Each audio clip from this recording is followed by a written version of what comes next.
In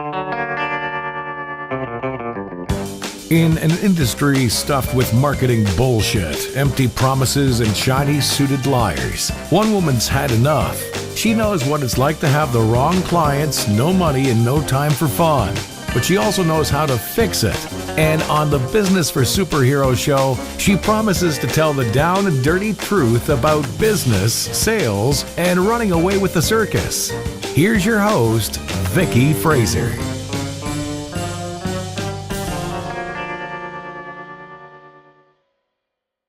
Hello and welcome to the Business for Superheroes show. I'm Vicky Fraser and this is my husband Joe.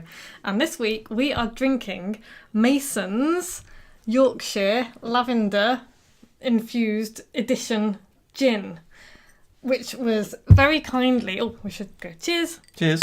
Cheers. I was trying to drink really fast then, so there wasn't like a big awkward silence in the podcast. Now I'm choking on my Now there's gin. a big awkward choking on the podcast. Yeah, but we should thank Jamie. Hi, Jamie. Hi, Jamie. Thank you so much for sending us the gin. And he also sent me Yorkshire blue cheese. We had that. We had some of that last night. That was great. It was really, really good. Gin's good too. We like it when people send us gin. That's a win. So yeah, it's lavender infused gin, lavender edition. It does smell a little bit like potpourri. It doesn't smell like potpourri. It actually smells delicious. And it tastes. It's unusual taste. I had a bit of a taste before we put the tonic in. It's good. It's good. Yeah. Like I looked up tasting notes because I've never heard of lavender gin before. It's a thing. It is a thing. And they recommend that you have... I was going to say asparagus with it then, but that's not right at all. Rhubarb. Oh, right. Yeah, and rhubarb garnish. Rhubarb garnish, yeah. Okay. Cool. So, yeah, if there's a shrieking, by the way, I think one of the cats is behind a door. In fact... One of the cats is behind the door. Hang on one moment. Talk amongst yourselves for a moment. While I was standing up, actually, because for the first time ever, we're videoing this podcast. It's as well. freaking me out. While I'm standing up, I need to show off my new leggings. This isn't going to work on the audio podcast, though. Yeah, but it will. If you want to have the behind the scenes, behind the scenes on Business for Superheroes, and you want to see the Amaze leggings that I am wearing right now, and I just need to make sure that we can actually see the Amaze leggings that I'm wearing right now. Ta-da! These leggings. Joe, describe the leggings. I can see myself on the screen. I'm just it's gone, startled. it's gone. Oh, thank goodness. Describe the leggings. What's Halloween leggings with legs in? Yeah, with my legs in with them. Halloweeny faces, the likes of which from Tim Burton's Thingamajig. Well said. Yeah. It's Jack Skellington heads from The Nightmare Before Christmas. There you go. And they're awesome. You shouldn't ask me questions if you don't know if I know the answer. Well, that's what makes it funny then. It's just... Anyway, so Right. What are we doing? this week we are talking about how to never run out of things to say again. Is it continually buy ridiculous leggings? Because that'll be a short podcast. No, but actually, as an aside, the company that I bought these leggings from... No, so this is a good business lesson. The company that I bought these leggings from is called Lotus leggings, and they do crates, so you can pay them a monthly fee, and they will deliver leggings to your doorstep, like random. You can tell them kind of what type of leggings you want, or they will just like randomly deliver you leggings to your doorstep. And if you're like me and you get through a lot of sports clothes because you live in the pole studio, this is a good thing. And it starts at like $9.99, and you can just have one pair of leggings a month, which seems like a lot of leggings actually now I think about it. $9.99 a month. Yeah. Right. Okay. Which is not much for a pair of leggings. It's not much. But they want your subscription, you see, so you can offer a lower price for stuff like that because then you get the guaranteed income. Anyway, that business lesson over. So, yeah, basically you've been away. We haven't seen each other for nearly 2 weeks. I know. It was awful. It was awful. Are you making a sad face for the camera now? It was awful, but you hid curly whirlies around the house for me. I did. You found them all. I did find them all. It was amazing. One of them was up there. So anyway, and today we've mostly been marvelling at the yellow sky, which is caused by dust from the Sahara. Yes. Which is really interesting. And Portuguese forest fires. Oh, really? Yeah. Oh, okay.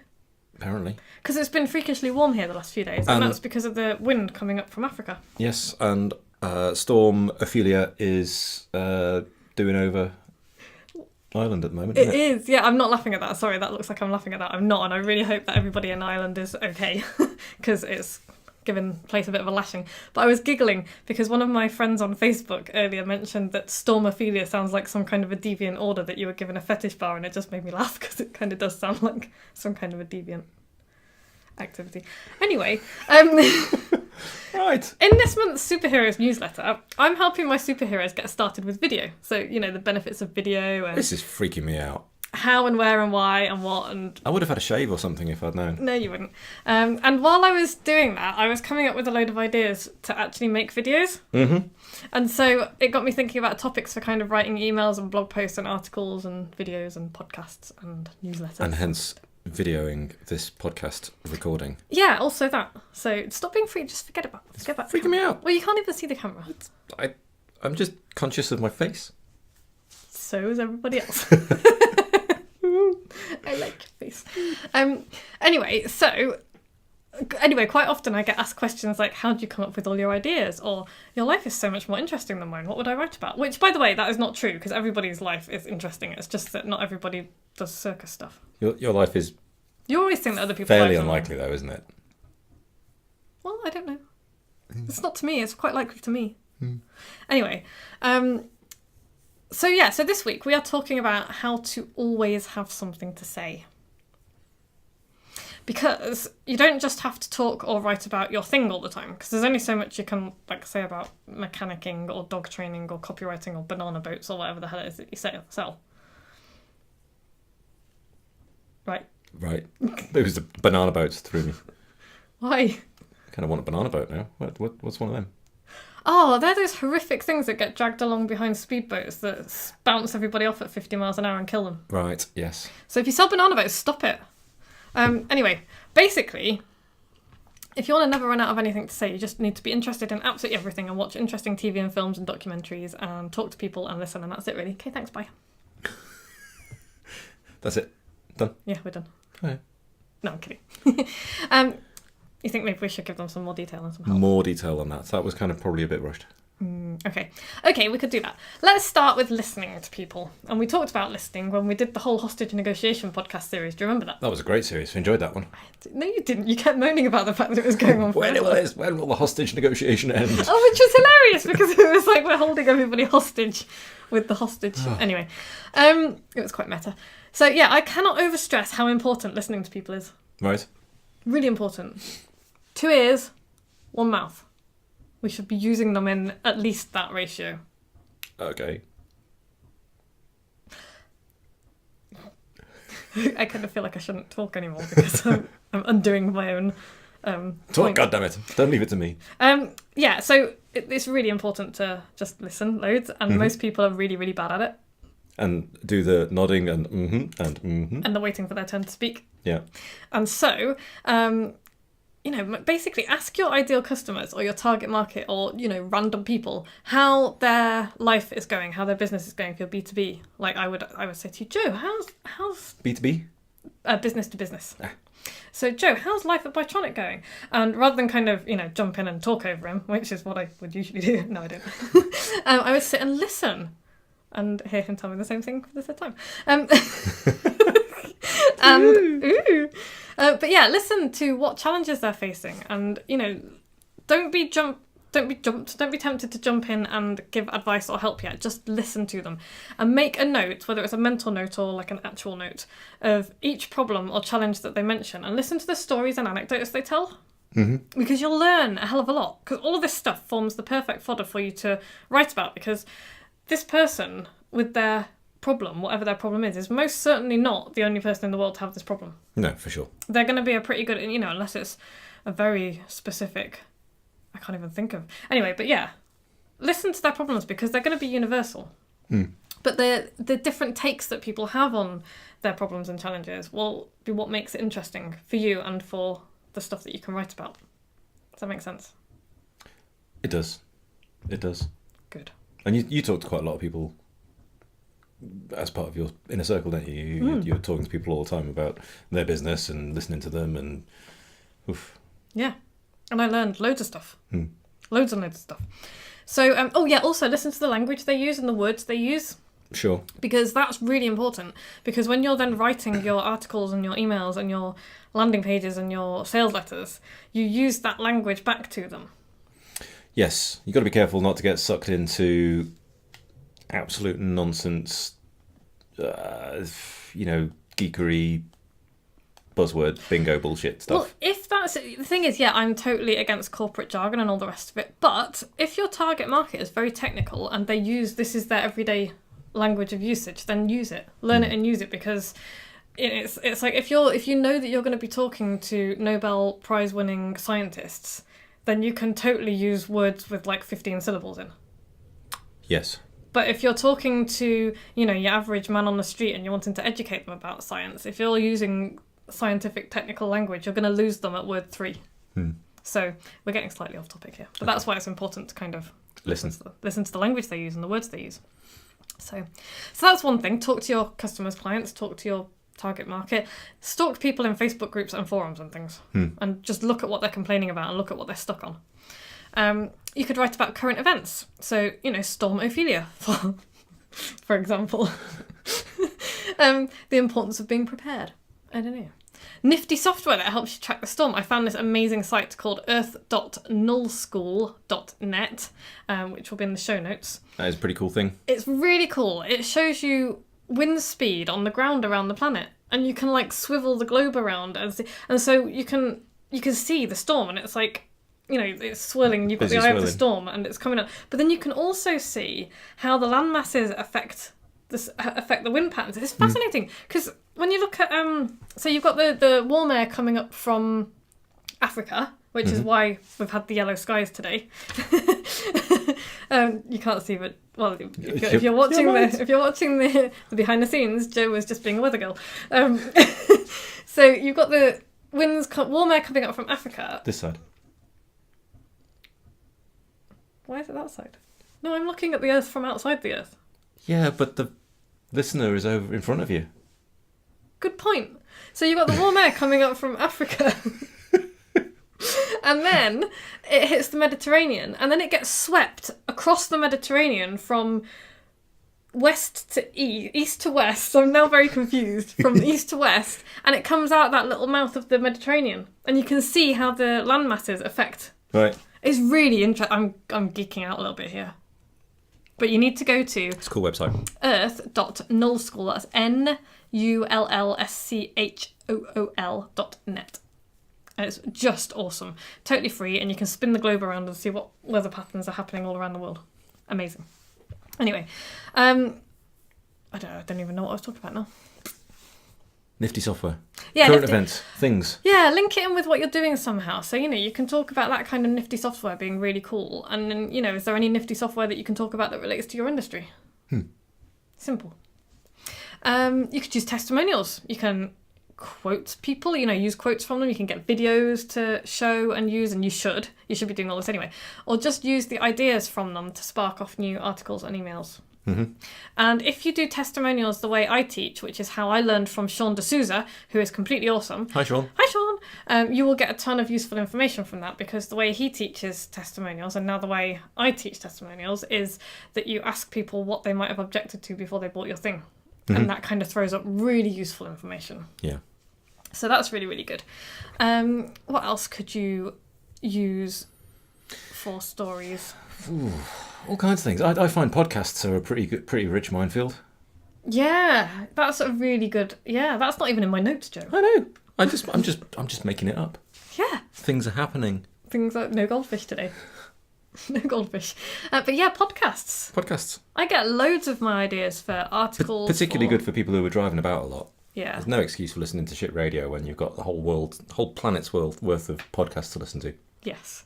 So yeah, podcasts, brilliant source. And not just podcasts in your own industry either, but like we listen to Hidden Brain, which is a psychology podcast, and we listen to Freakonomics, which is behavioural economics, and all sorts of really, it kind of all relates to what I do because I'm all about people and psychology, but the ideas that you will get from these things are many and varied and infinite. And it's just interesting.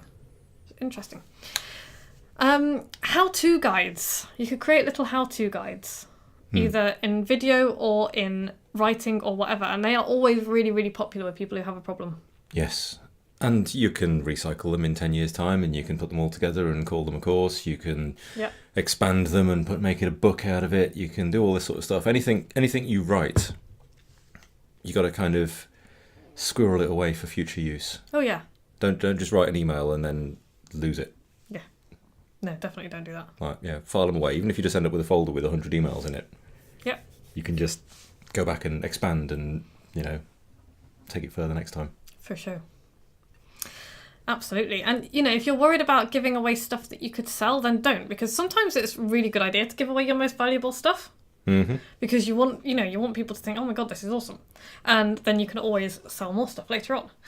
But you can also do like little mini how-to guides. So like this is a how to never run out of ideas to talk about podcast, and it's free because it's a podcast, but it's really valuable to you. It is.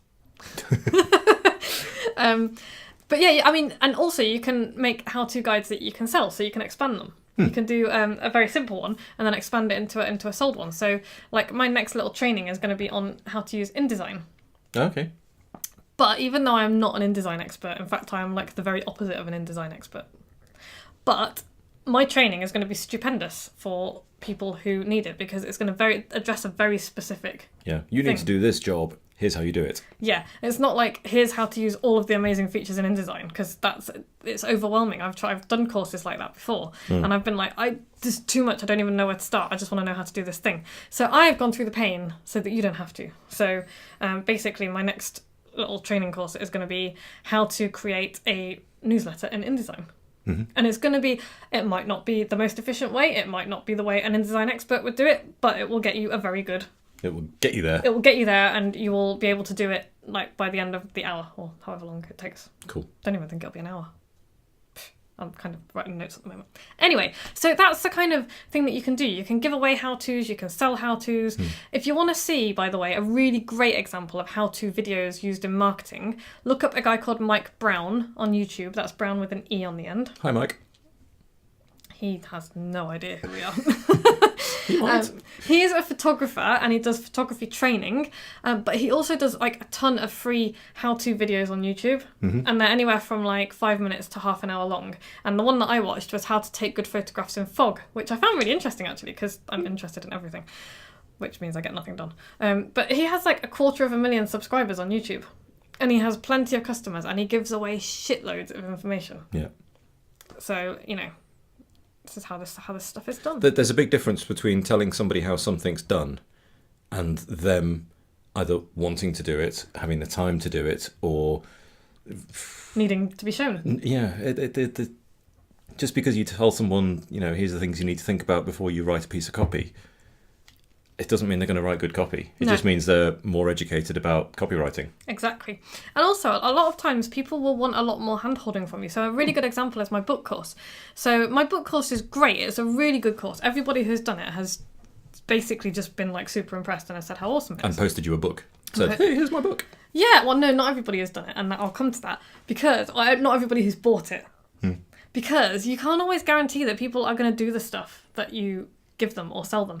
And I've found that I'm now offering one-to-one book coaching because I've had a few people come to me and say, I've bought your course and it's brilliant and I need more help. And so now it just turns out that I'm not doing it. Yeah, and it's like, there's only so much that you can do to help people to get the stuff done. So there's always going to be that level of people. There's always going to be people who get it done because, like I say, I've got a pile of books of people who have done my book course and written the book, and that's awesome, and I'm really chuffed.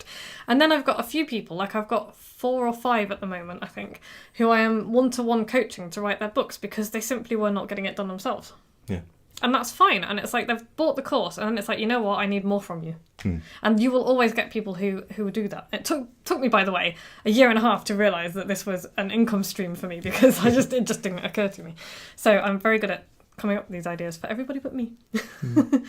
And then there's other people who might say, you know what, I've bought the course, I've had a bit of thinking about it, I've tried, I can't do it, can you do it for me? Yeah, and that's the next level up. So it would be very easy for you to give away a couple of hours of here's how to write a book. Yeah, and I'm going to be doing that. And it wouldn't impact your impact stream at all. All it would do is pull more people into the book course. And it's funny you should say that, because Dom and I did a whole hour. Was it a webinar? I guess I don't know what it was. He's sent the video to me anyway, and it's really good. And that's going to become. It's going to go on YouTube. It's going to go all over the place, and it's going to be my lead-in to buy my book course. Yeah. And it's a lot of really good free information. So it's going to be free when it's up there. Haven't done it yet. Okay, so that's how-tos is always endless content for you there, because people always want to know how to do stuff. Behind the scenes is always popular, so freaking me out. I am not comfortable with the behind the scenes. So you don't have to do what we're doing now, and this might never see the light of day. This might be like you'll have to beg us for. Well, nobody's going to beg us for the content. Nobody's going to beg us for this again. Neither of us are. I was going to say something really bad. Neither of us are naked. Why would that even pop into my head? We are not recording a video podcast naked. No, I know. I don't even know why I would say that. Jesus. Sometimes my brain freaks me out. Anyway, behind the scenes, to a point, is always popular. So, you can show people what it really takes to get the results that you get. Because, stop looking at me like that. Because, it's like the tip of the iceberg thing. Everybody sees the results, but you don't see what goes on underneath. And it's like the doggy paddle underneath. So, like cartoonists, I use cartoonists, obviously, because I am becoming a cartoonist. They can screen record if they do digital cartooning. Mm-hmm. So Sean D'Souza does a lot of this, and it's really interesting to watch because he kind of speeds it up and puts it to music, and you can just kind of see the process. Or you can set up an iPhone to video drawing on paper, and again, you can kind of speed it up and edit it and, do stuff to make it really cool. People love seeing how stuff is made. They really do. And again, it's not going to detract from any of your sales, because I love watching people kind of create... I'm trying to think of an example now because I like to have a go at everything, so I'm probably a bad example to use. But I love seeing people do wood carvings and things, because I love seeing something take shape out of a block of nothing. But that doesn't mean that I'm going to suddenly try and carve my own blocks of wood, because it'll look like a misshapen monstrosity. It just means you now know of a few people who do the things that you enjoy or like. Yeah, and I also have a real insight into how much skill goes into it, and especially because quite often people will have a go at it and then they'll be like, oh my god, I'm crap at this, and it's like suddenly positions you and your value massively higher than it did before. So if you can do it behind the scenes, like anything really, you can write about it, you can video it, you can talk about it on a podcast. That's all really useful stuff. I do this with my pole and trapeze, so I do show you finished moves and routines and stuff on Instagram. And by the way, follow me on Instagram at treefrogtoe. That's my Instagram handle. And you will see me face planting with regularity and, looking like a tomato with regularity. But I show you finished moves and routines and, me looking really cool. But I also show you my fails and my works in progress as well, because I record the stuff that I'm learning to do so that I can see what I'm doing wrong and figure out how to do it right. And it's, it's interesting. It shows people how much work goes into what you do. So that's a good thing to do. You can talk about your events and talks. So you can take content. If you're doing presentations, you can take all sorts of bits of content from it, snippets, and turn that into stuff on its own. You don't have to put the whole talk out there. It's like, just take the first 5 minutes and do it as like a teaser. Use them, take snippets from trainings that you do as well, and use those as the sales teaser. This is an insight into what you'll get when you buy this product. Because presumably you are ultimately emailing people, publishing things because you would like them to buy something from you. Eventually, I hope so. It's not just like some narcissistic look at me thing that we're just firing stuff out into the ether. I don't know. Yeah, I hope so. I mean, that's what I am coming from the position of, is people doing this because they're running a business and they want to sell more. It's all about have in mind what you want to do at the end of it, what you want people to do at the end of it. Always have that in mind when you're writing. And with that in mind, you can do product demos either on video or in picture form or whatever. Show people what your stuff can do. Don't just sell to them and don't just tell them, but show it in use and what people can get out of it. So it's almost like case studies, I guess. Yeah, case studies. The difference between using it and not using it. What happens? I hate the term case study because it puts me to sleep just saying it. It sounds very like a 2-page trade magazine of dull nonsense. Which is what most of them are. And I'm going to do a case study training course, and show people how to write. Because they're not, they're stories.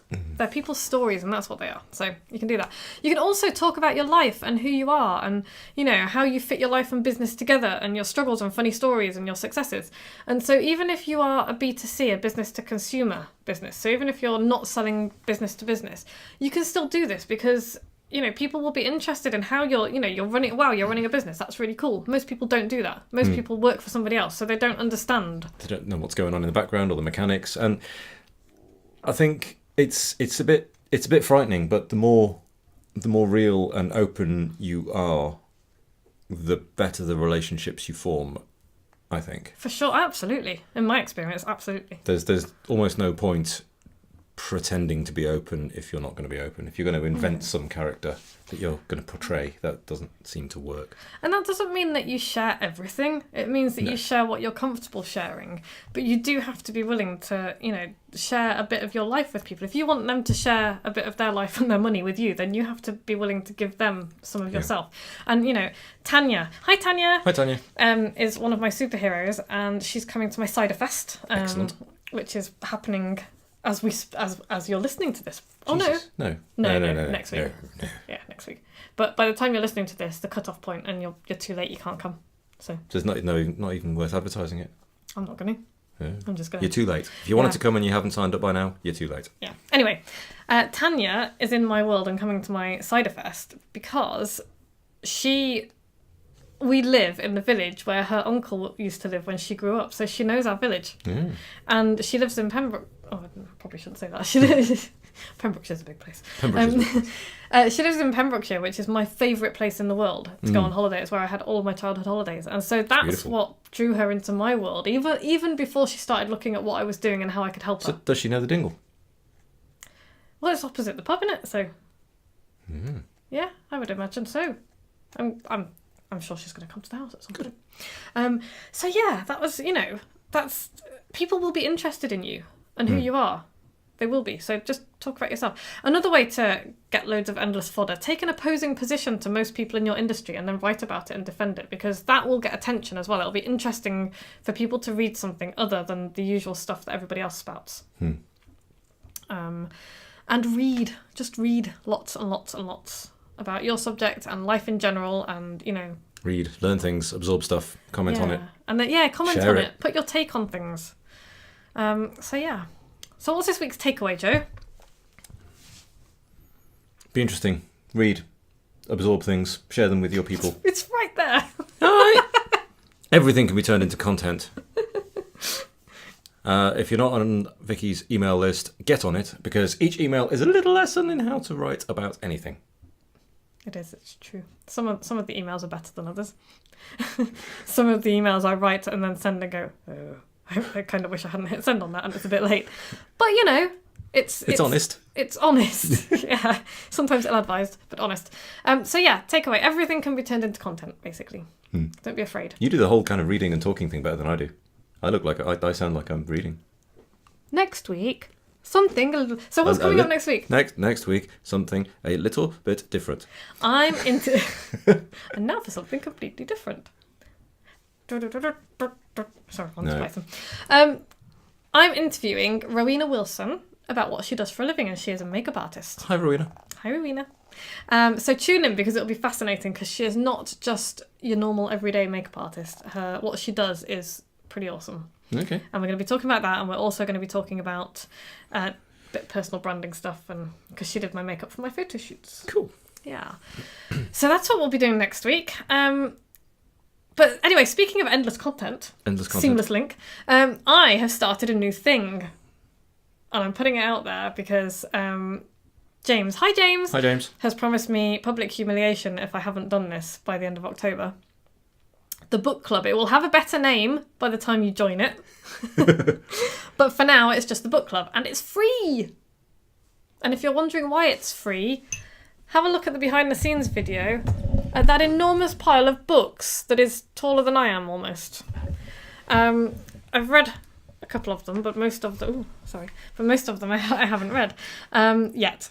So that's what it is. That's why I'm doing it, because every entrepreneur I know has a pile of books. So what's a book club? What's the mechanics? What happens? So I pick a book. Well, I'm going to pick the first one, and then I will. It's not a democracy; it's a dictatorship. Nice. I just totally cracked myself up. I will choose the first book that we're going to do for the month, and then I will take suggestions from people and may or may not, take them on board, because basically I want to get through your pile of books. Yeah. But it's going to be, you read a book in a month, basically, and then at the end of the month we will have a call on Zoom, and it'll be somewhere between 30 minutes and an hour, preferably about 45 minutes. And I basically want people to do the top 3 things that they've got from this book. Read the book, talk about it, enjoy it, tell us what you learn. Yeah, and it's going to be a useful thing because... Okay. And then How do I sign up? Well, Joe, it's funny you should ask that, because by the time you listen to this podcast, this URL will be live and working. VickyFraser.com/book club. Okay. Totally free. You do have to give me your email address, because otherwise, I can't let you know when things are happening and what books we're reading, and pester you to read the damn things. So yeah, VickyFraser.com/book club. Sign up there. If you like this podcast, please go to iTunes and subscribe, or wherever you get your podcasts, and subscribe. It helps us climb the rankings. And please leave us a review. We love reviews. We do like reviews. We like gin more, but we do like reviews. If you're not going to write a review, post us a bottle of gin. All right, that'll do. That'll be amazeballs. We'll take that as a positive. Or recommend us a gin. I'm happy for that as well. Yeah. Yeah, if you think there's an unusual gin that we'll enjoy, recommend it to us, and I will. Or better yet, post it to us. So yeah, it will help more people. The gin won't help people to find us. It will help us to drink gin. Or please share it if you don't want to review it or whatever. Yeah. Then send them a link, VickyFraser.com/podcast, and hopefully that page won't be hacked. So don't even talk to me. So thanks very much, Joe. No worries. It's been a good one. Thanks for listening, dear listener. We couldn't do this without you. Oh, other song heroes. Who did I sing about last week? This week, I'm going to sing about, and I'm not sure I'm pronouncing this correctly, Anne Cotida, who does the show notes for my show, and she works for Podfly. Hi, Podfly guys. Hi, Podfly guys, and I don't thank them as often as I should, because they do a sterling job. And basically awesome. Yeah, we just record this nonsense and send it to them, and they make it sound better. They sort it all out. Yeah. And so, yeah, she puts the show notes together, and she does a really good job of it. Asks me whenever she can't tell what I'm spelling or, talking about and need the spelling for it. Babbling, yeah. So, thank you. Well done. Thank you, Anne. Yeah. And we'll be back same time next week. Right. Bye. Bye. Like what you've just heard? Tell your colleagues, tell your friends, send them to www.businessforsuperheroes.com/podcast.